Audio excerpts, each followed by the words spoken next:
So, Native American. Why Native American? When I came to America, I didn't know about Native American. And because I would hear the story, it says, I want some ancient stories. Nothing. Then I knew about Native American.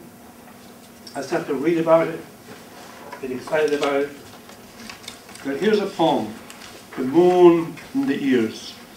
Travel passed away. You all looking at this poem? The next one, next slide. Isn't it a beautiful poem? Mm-hmm. So the Native American Greek.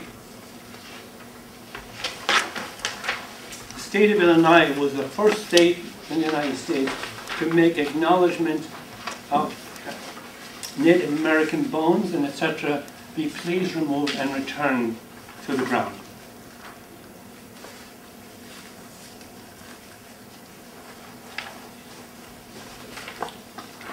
So there is the resting, the generational grief, which a lot of societies, a lot of places have. For example, when the pioneers were coming over, and when the pioneers were coming over, somebody would die and they'd bury them. Native Americans would go out and dig up the body and put them up in the tree, because it's to give back to the wild birds, because the birds must be fed. So that's what we're living off of. It's sort of like you feed the fish, because you know the cycle of life, feeding the fish, you take care of the rivers will come up and feed you. If you spoil the river, you can die, you can starve. So this was kind of the cycle, and they found out about this, and then the bones would be taken and put back in the ground. These are the bones where they're saying the bones were like the carrier of, somehow the carrier of the spirit information. This is where you, many of us go to graves. If any of you have gone to Half Moon Bay, and there is up on the hill there is this old graveyard. I've gone there many times. I discovered it by accident when I was wandering around, finding some place that I could sit and just, when you're studying for that exam, it kind of drove me crazy because I failed it so many times. And I would sit there and really, like, I would feel so comforted.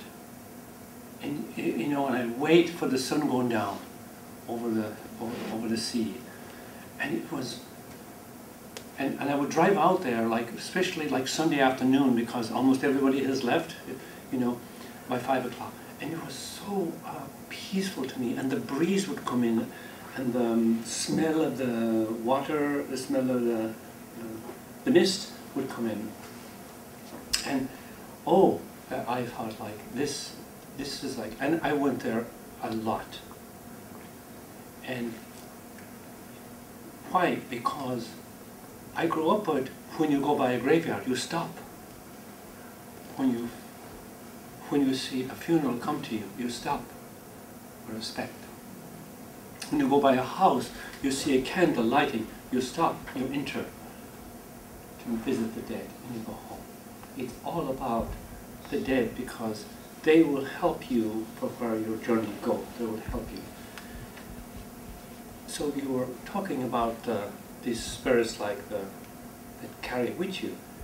They're everywhere. They're in China. They're in Native America. There's what we call the fairies. A little bit undone for the fairies, like something like that. You buy a new car and you put a scratch on it. It's for the fairies, for them to hang out. So this is all about this kind of comforting superstition, So you drink the milk from the red cow that brings you more health and better future.